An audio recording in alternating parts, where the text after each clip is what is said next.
कैसे हैं आप सभी। बहुत बहुत स्वागत है आप सभी का इस खास कार्यक्रम में, इस खास शो में। मैं आप सभी के साथ हूं कंचन।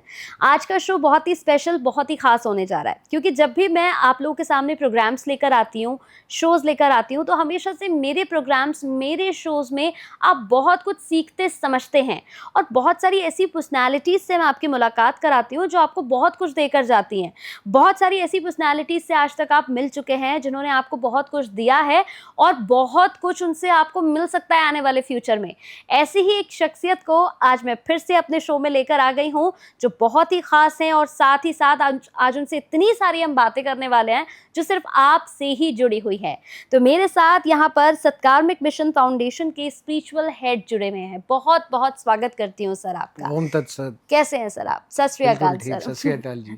सर, सबसे पहले मैं आज आपसे जानना चाहती हूँ कि ये जो सत्कार्मिक मिशन फाउंडेशन है सर, जिसकी अभी हम बात भी कर रहे थे ऑफ द कैमरा, ये है क्या सर? इसके बारे में थोड़ा सा बताइए। देखिए, ये हमने स्टार्ट किया था करीबन आज इसको 10 साल हो चुके हैं। ओके। तो जब हम लोगों ने ये स्टार्ट करा, बीच में हमने इसके अंदर बड़े सारे प्रोग्राम्स करे। तो मेन इसका ऑब्जेक्टिव था कि स्पिरिचुअलिटी के साथ जो हम अपने सिक्की में करते हैं सरबद्दा भला, तो कैसे हम सारी कम्युनिटीज को साथ लेते हुए एक ऐसा सिस्टम बनाए जिसके अंदर उनको स्पिरिचुअल अवेयरनेस भी मिले और साथ में स्ट्रेस, एंजाइटी, डिप्रेशन से भी दूर हो और कम्युनिटी डेवलपमेंट भी हो। तो इस तरीके का ये हम लोगों ने प्लेटफॉर्म बनाया है, ऑर्गेनाइजेशन बनाई, जो आज देश और विदेश के अंदर काफ़ी पॉपुलर है और साथ में कम्युनिटी डेवलपमेंट और सोशल वेलफेयर डेवलपमेंट के अंदर काफ़ी काम कर चुकी है। ओके। इंद्रप्रीत जी, कहते हैं कि जब हम किसी चीज़ को शुरू करते हैं तो उसके पीछे बहुत सारे विजन्स होते हैं, मतलब कुछ सोचकर ही हम किसी चीज़ की शुरुआत करते हैं। तो ये जो फाउंडेशन आपने स्टार्ट किया, मतलब कहते नहीं है कि इस काम को करने के लिए ना मुझे यहाँ से किक मिली, मेरे को ये आया, मतलब मैंने ये सोचा, तो क्या थॉट प्रोसेस था, क्या दिमाग में आया? जब हम लोगों ने ये शुरू करा तो सबसे पहले हमें हमारी प्रेरणा मेरी लंगर सेवा से, अच्छा। और साथ में जैसे हमारे सिक्के के अंदर कहते हैं सरबद्दा भला, हाँ जी। कि वेलफेयर फॉर ऑल। तो उसके अंदर हम चले तो हमने देखा कि जैसे कोरोना भी आया, तो आप देखेंगे कोरोना के अंदर जब इतनी ज्यादा प्रॉब्लम्स आई, तो ना तो किसी ने किसी का कास्ट देखा, हाँ जी। ना रिलीजन देखा, हाँ जी। ना तो जिसको जानता था, सिर्फ ह्यूमैनिटी जीती। तो ह्यूमैनिटी ने डाला कि भाई मुझे ऑक्सीजन चाहिए, तो ऑक्सीजन मिल गया। उन्होंने बोला जी हमें इसके साथ में कहीं पे बेड चाहिए, तो बेड मिल गया। तो जो ये सिस्टम है जहाँ पर हर कोई किसी की मदद के लिए आ जाता है, तो ये बड़ा अनफॉर्चुनेट है कि ये सिचुएशन हमें तभी निकलती है कि जब कोई ना कोई ऐसी नेचुरल कैलामिटी या कोई ऐसी आपदा हो जाती है, बट नॉर्मल लाइफ में आते ही सब दोबारा भूल जाते हैं। तो इस तरीके से किस तरीके से सब मिलके हैंड होल्डिंग करके स्पिरिचुअल भी रहे और साथ में कम्युनिटी डेवलपमेंट भी करें, तो उसकी नींव रखते हुए ये सत्कर्मिक मिशन की नींव रखी गई। अच्छा।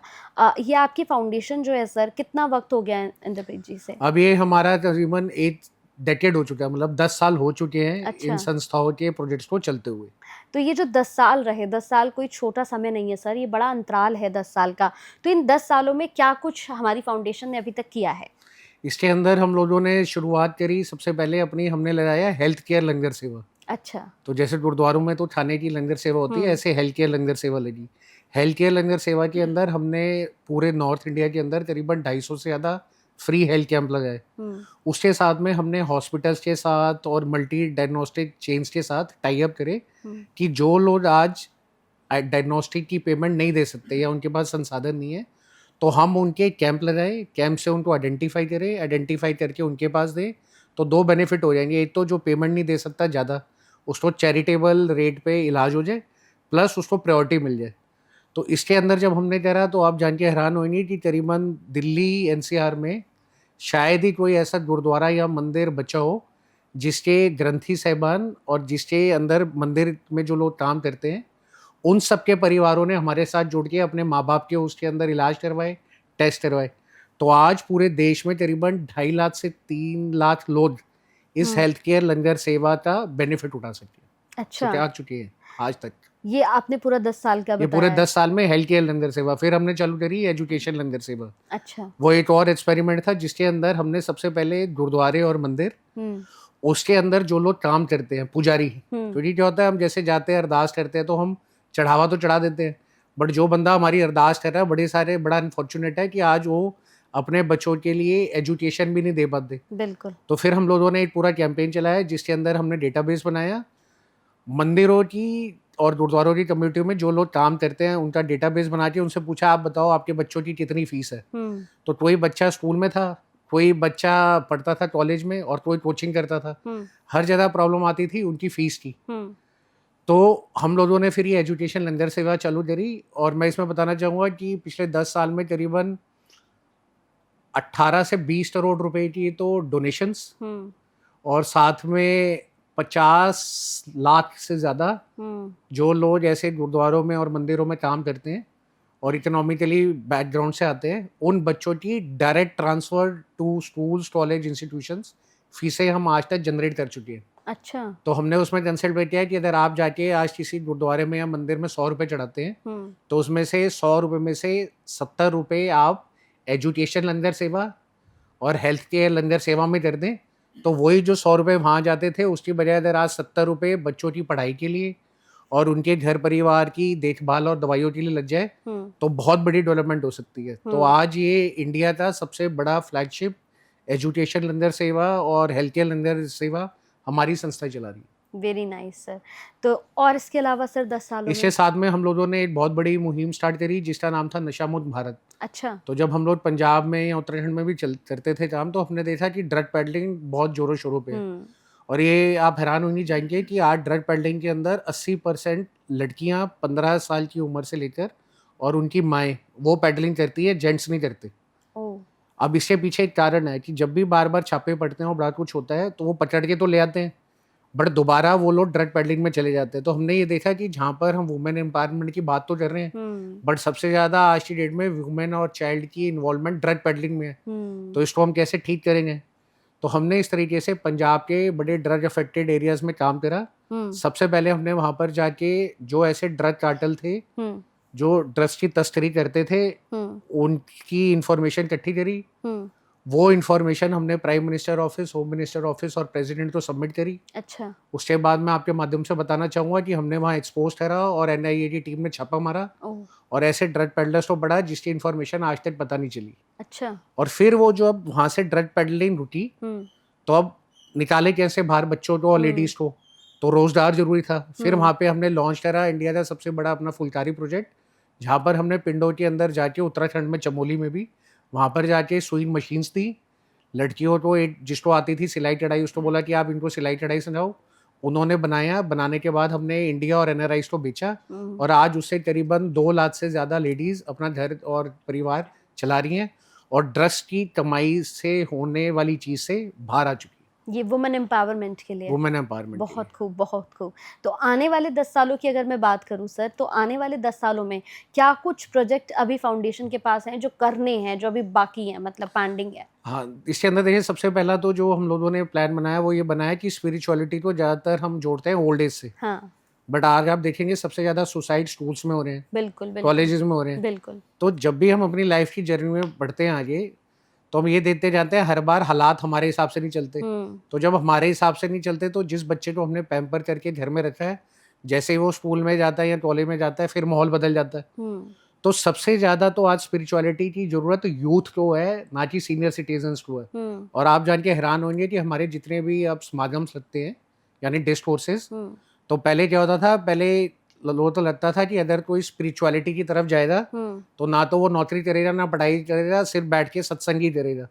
बट ये बहुत बड़ी ट्रांसफॉर्मेशन हम लोगों ने पूरे इंडिया में देखी है जहाँ पर अगर तो हमारा कोई समागम लगता है तो उसके अंदर मैक्सिमम यूथ आते हैं। तो अगर जो चेंज मैं देखना चाहता हूँ, मैं ये देखना चाहता हूँ कि आने वाले टाइम के अंदर अगर स्कूल्स में, कॉलेजेस के अंदर और घर परिवारों के अंदर बच्चों को स्पिरिचुअलिटी से जोड़ा जाए तो ये जो स्ट्रेस, एंजाइटी, डिप्रेशन, उसके साथ में आज जो इनकी वजह से लोग सुसाइड करते हैं और मेंटल वेलबींग, चोट लग जाती है तो दिख जाती है, अंदर किसके क्या बारूद उबल रहा है वो पता नहीं चलता। बिल्कुल। तो यही हमारी ऑब्जेक्टिव है कि हम स्पिरिचुअलिटी को यूथ से जोड़े और परिवार को बोले कि आपको अगर आज अपना बच्चा प्यारा है तो उस बच्चे को प्यारे को संभालने के लिए उसको स्पिरिचुअलिटी से आपको स्ट्रेंथन करना जरूरी है। तो ये जो प्रथा चलती आ रही है कि spirituality is only for the retired one या for the old, it starts from your home, from your child.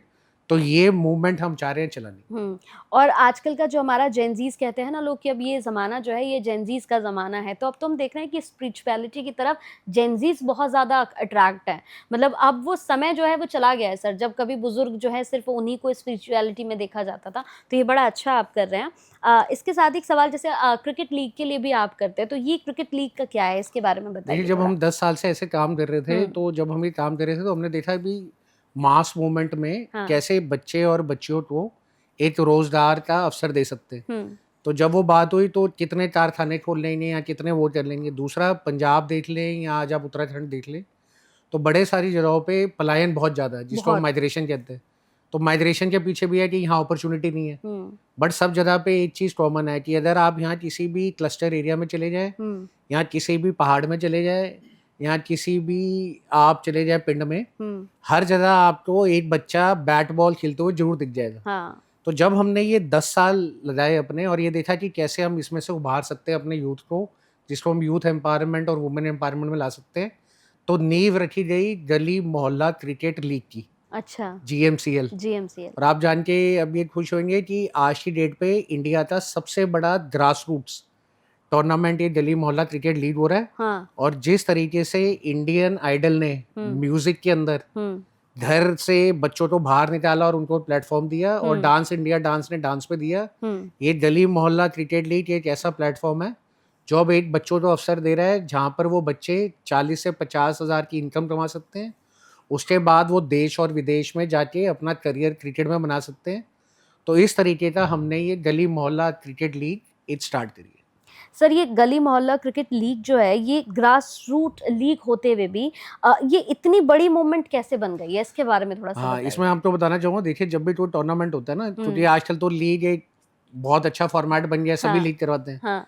But क्या होता है, जैसे आप पंजाब में जाते हैं या आप किसी भी जगह पे जाते हैं, तो आप देखते हैं कि वो बच्चा जब लीग में जाके खेलता है या कहीं खेलता है ना, तो हमने जैसे खुद देखा, तो बड़े सारे ऐसे बच्चे आ रहे थे, जब वो बॉलिंग कर रहे थे जूते पहन के, तो बॉल जा रही थी लेफ्ट राइट, जैसे ही उसने जूते उतार दिए, नंगे पैर आ गया, तो बॉलिंग बड़ी पूरी विकेट में। हाँ। अब सवाल है कि जब उसने इतने महंगे जूते पहने तब बॉलिंग नहीं हो रही हाँ। और नंगे पैर हो रही है, क्योंकि जहाँ से वो उठ के आया है वहाँ कभी वो जूते अफोर्ड ही नहीं कर पाया। हाँ। तो आज अगर आप उसको जूते पहना दो तो खेलेगा कैसे। दूसरी एक और प्रॉब्लम आती है, आज अगर किसी भी बंदे को स्टेट लेवल पे खेलना है या नेशनल लेवल पे खेलना है या उसको समझ लीजिए बड़ी लीग IPL में खेलना है, तो उसको लेदर बॉल से जाना पड़ेगा। बट ये जान के आप हैरान होंगे कि दुनिया भर में टेनिस बॉल खेलने वाली कंट्रियां लेदर बॉल से ज़्यादा है, टेनिस बॉल से खेलने वाले बच्चे लेदर बॉल से ज़्यादा हैं। और ऐसे ऐसे बच्चे हैं जम्मू कश्मीर में आज जो सिर्फ 1 महीना जाके मैच खेलते हैं ऑस्ट्रेलिया में टेनिस बॉल का और 1 करोड़ रुपया लेके घर आते हैं। तो जो कमाई है वो भी आज टेनिस बॉल में ज़्यादा है। बट क्योंकि यहाँ पे लेदर बॉल डोमिनेट करती है, तो कभी भी उस चीज़ को बच्चों ने उस तरीके से लिया ही नहीं। और ये चीज़ों को बाहर निकालने के लिए हमने सबसे पहले लाया कि अगर तुम निक्कर में हो या तुम बनियान में हो और तुम्हारे पास जूते नहीं है, तुम आओ ये प्लेटफॉर्म के अंदर आके यहाँ पे मैच खेलो, सिलेक्शन की टीम रहेगी, अगर तुम्हारे में प्रतिभा है तो हम तुम्हें फिर पहले स्टेट लेवल पे, फिर नेशनल लेवल पे, फिर इंटरनेशनल लेवल पे ले जाएंगे। तो आने वाले सालों में हम ये देखेंगे कि एक बच्चा एक ऐसे गांव से आया जहाँ पे आज स्कूल भी नहीं है, बट वो बच्चा आके आज न्यूयॉर्क के अंदर एक क्रिकेट मैच खेल रहा है और अपने घर परिवार वालों को वो लाइफ दे पा रहा है जो लेदर बॉल के भी बच्चे नहीं दे पाते।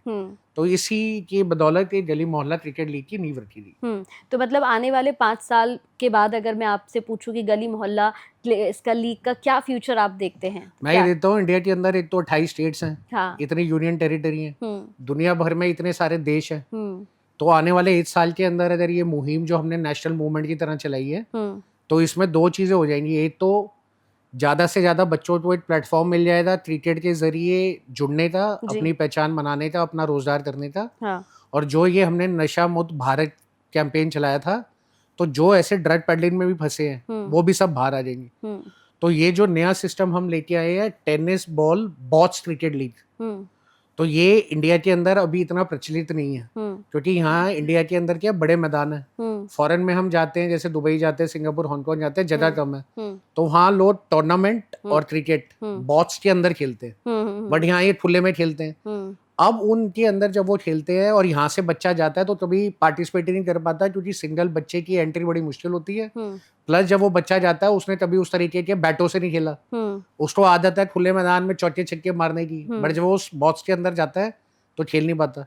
बट अगर आज ऐसा हो जाए कि हम उस बच्चे को बोले कि बेटा तू साल के 5 लाख, 10 लाख, 20 लाख, 50 लाख कमा सकता है, सिर्फ तुझे जाके वहीं खेलना है, तो ऐसा अगर आज मैं गूगल भी करूं तो ना तो मुझे कहीं कोई एकेडमी मिलेगी और ना कोई ऐसा प्लेटफॉर्म मिलेगा। बिल्कुल। तो ये इस वजह से ग्रास रूट्स बना है, जहाँ पे हम पिंडों के अंदर, पहाड़ों के अंदर पलायन से रोकने के लिए बच्चों को बोल रहे हैं जहाँ हो तुम वहीं रुक जाओ, बस किसी तरीके से हमारे गली मोहल्ला क्रिकेट लीग के प्लेटफॉर्म तक पहुंचो, हमारे मैचेस खेलो और उसके बाद आगे बढ़ो।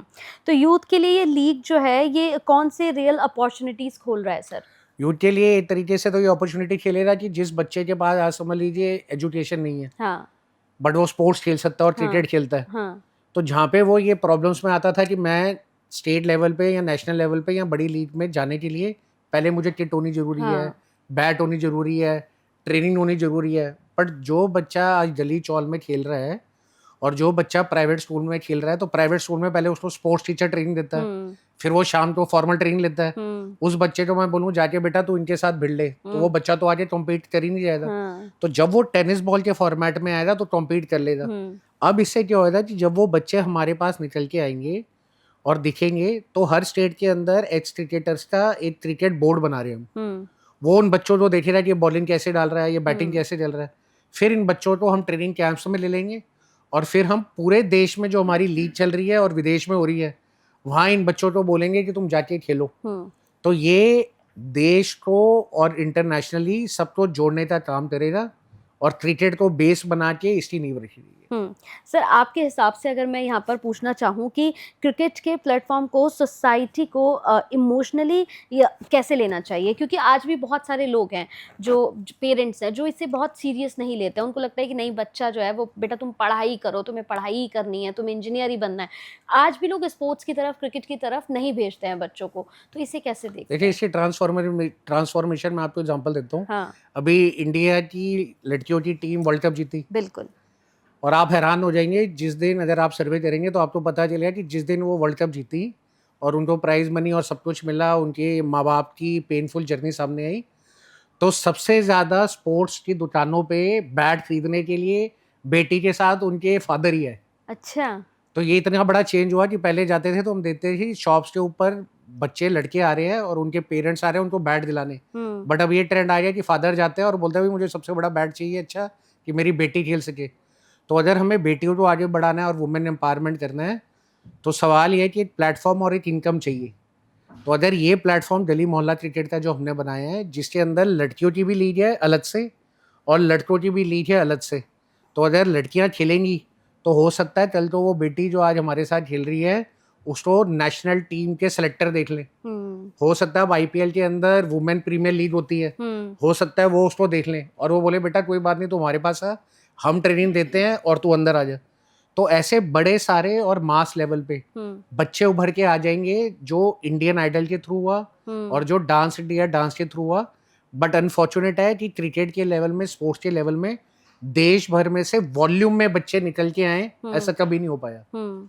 तो ये अगर गली मोहल्ला क्रिकेट लीग घर घर तक पहुंच जाती है तो इसमें से वो हो जाएगा कि अब वो माँ बाप को एक अवसर मिला है कि अगर मैं इस बच्चे को अपने एक बार मैच खिला लूँ, क्या पता है इसको ये यहाँ पे मौका मिल जाए और ये प्लेटफॉर्म के थ्रू कल को ये जाके न्यूजीलैंड की क्रिकेट टीम के अंदर भी खेल पाए। तो ये पहली बार जो चेंज है ये हमारे 10 साल की ग्रास रूट लेवल पे करी हुई काम की प्रतिभा है और उससे हमें प्रेरणा मिली है, जिस मोटिवेशन से आज ये प्लेटफॉर्म बनाया गया। बिल्कुल।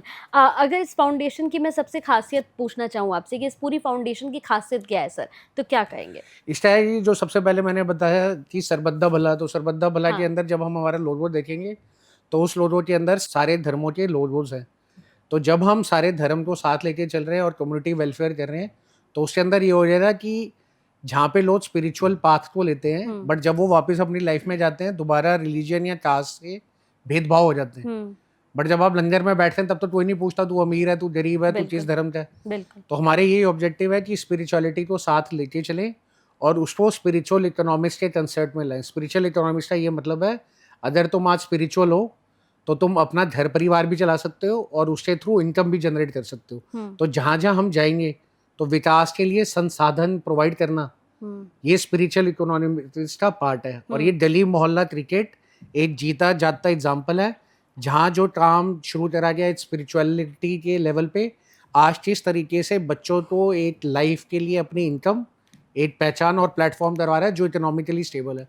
तो आज तक कभी भी स्पिरिचुअलिटी और इकोनॉमिक्स यानी फाइनेंस मिक्स नहीं हुआ है। तो ये हम लोगों के 10 साल के तजुर्बे से और आने वाले 10 साल में जो हमसे जुड़े उसको कमाई हो और इनकम हो और रोजगार मिले।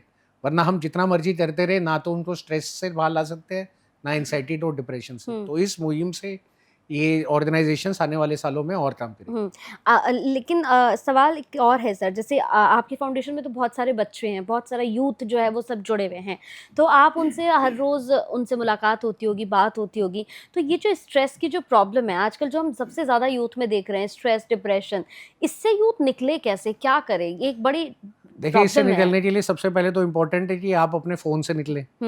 और दूसरा क्या है, बात करें। पहले क्या होता था, पहले घरों के अंदर परिवार होते थे, तो मैं अपनी नानी से बात करता था, मैं अपनी दादी से बात करता था, मैं अपनी मम्मी से बात करता था, मैं पापा से बात करता था, तो मैं अपनी दिल की बातें कर लेता था। बट आज के टाइम में जो अनफॉर्चुनेट है कि हम किसी से बात नहीं करते, तो जो हमारे अंदर है वही रह जाता है। और दूसरी बात, हमें ये समझना जरूरी है कि जब आज हम अपने आप को कंट्रोल नहीं कर सकते, तो जो हमारे बाहर हमारे रिलेशंस हैं या जो हालात हैं, ये भी हमारे कंट्रोल से बाहर होंगे। तो अगर मैं ये समझ लूं कि हर बार हर चीज मेरी तरीके से नहीं चलेगी, तब मैं अपने आप को कंट्रोल कर सकता हूँ। बट ये बड़ा अनफॉर्चुनेट है कि सारे उस भाव में बह जाते हैं। और दूसरा, नेगेटिविटी को घर के अंदर लाना और बच्चों के अंदर डालना, ये रोकना पड़ेगा। और ये जरूर समझना पड़ेगा कि आज जो बच्चे और यूथ है वो आज से 30 साल 40 साल के जो उनके पेरेंट्स होते थे उनसे बड़े आगे हैं।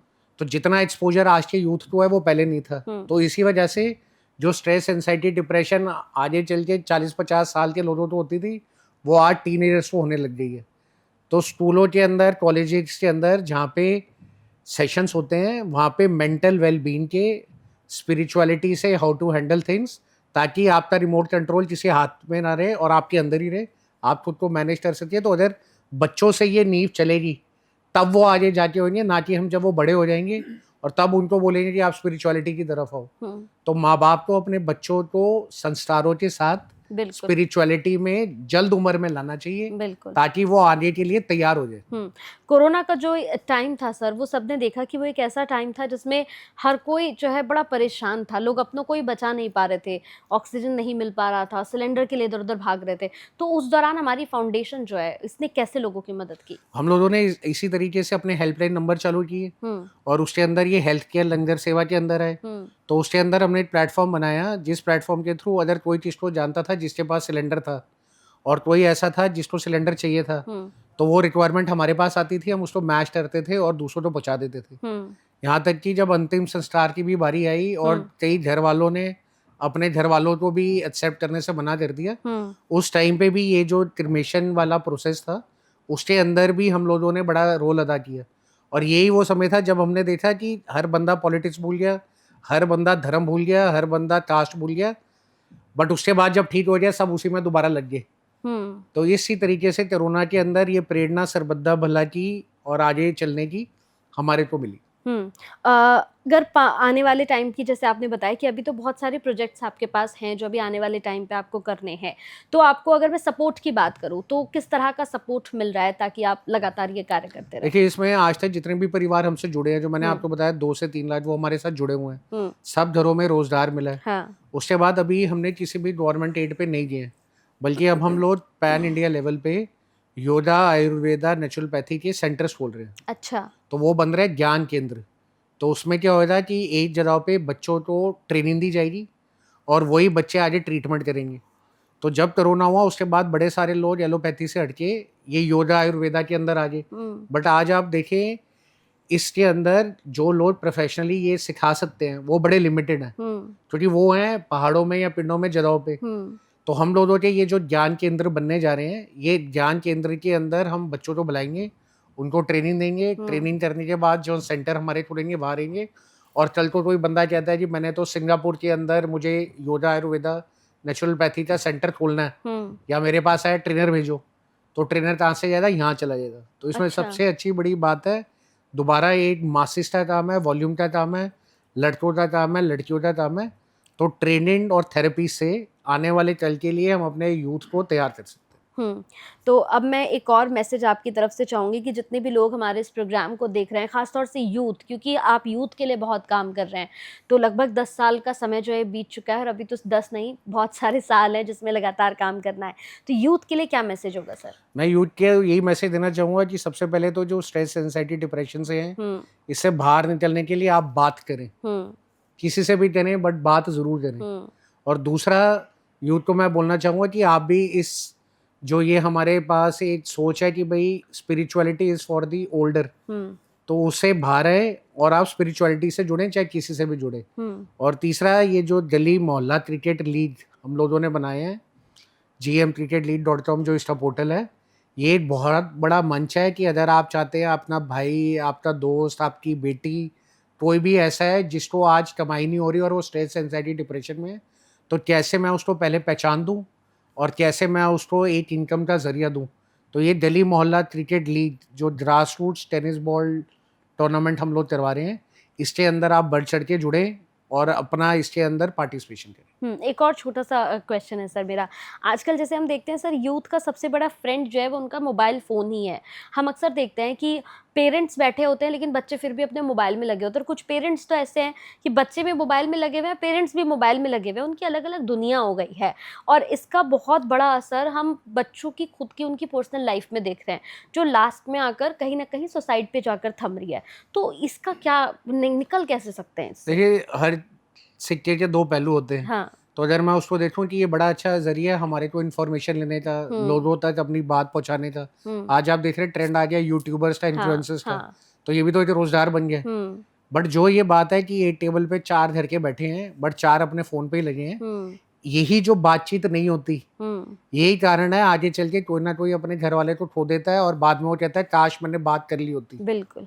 तो ये जो काश मैंने बात कर ली होती, इससे बेटर है कि आज फ़ोन साइड पर रख के आज ही बात कर लें। आज ही बात कर तो लें। इसी से अगर हम बोलना चालू करें, बात करना चालू करें, आज जो ये हमारा कल्चर बन गया है न्यूक्लियर फैमिली का, जहाँ सिर्फ पेरेंट्स होते हैं, दादा-दादी नहीं होते, नाना-नानी नहीं होते, ये बहुत बड़ा ड्रॉबैक है सोसाइटी के अंदर, जिस वजह से छोटे बच्चे और यूथ ज़्यादा डिप्रेशन में और ड्रग्स में जा रहे हैं। हुँ, पहले ये नहीं होता था क्योंकि वो चेक रखते थे, हुँ, बट अब अगर फैमिली मेंबर्स ही आपस में बिज़ी हैं और इनकम जनरेट कर रहे हैं, तो वो घर वाला तो कहेगा कि भाई मैं तो घर के लिए इनकम लाता हूँ, तो हुँ, मैं क्या बातचीत करता रहूँ। हुँ, तो वो जो वैक्यूम है, वो बहुत बड़ा कारण है। हुँ, और हम जो मर्ज़ी कर लें, जो भी स्कूलों के अंदर या कॉलेज में काउंसलिंग है, उससे ज़्यादा सबसे ज़रूरत है घर परिवार के मेंबर्स की आपस में बातचीत करना। तो जब बिल्कुल। तक वो आपस में बोलेंगे नहीं, बातचीत नहीं करेंगे और इससे नहीं निकलेंगे, तब तक इसका निवारण नहीं हो सकता। नहीं हो सकता है।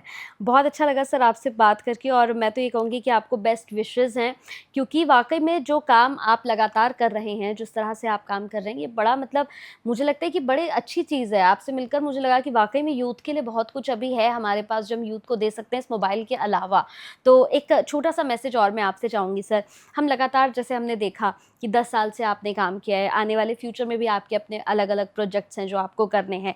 क्या कोई ऐसा प्रोजेक्ट है सर जो आपके बहुत दिल के करीब हो, जो आपने मतलब करा है कि कंचन ये ना मेरे बिल्कुल मतलब ये मेरा बच्चा है, मैंने ऐसे सोच के किया, कोई ऐसा प्रोजेक्ट? ये जो प्रोजेक्ट है, ये हमारा दिल्ली मोहल्ला क्रिकेट लीग ही है। अच्छा। क्योंकि ये हमने एक प्लेटफ़ॉर्म ऐसा बनाया है जिसके थ्रू कोई भी कहीं तक पहुँच सकता है, पहचान भी कर सकता है और हुँ, रोज़गार भी बना सकता है।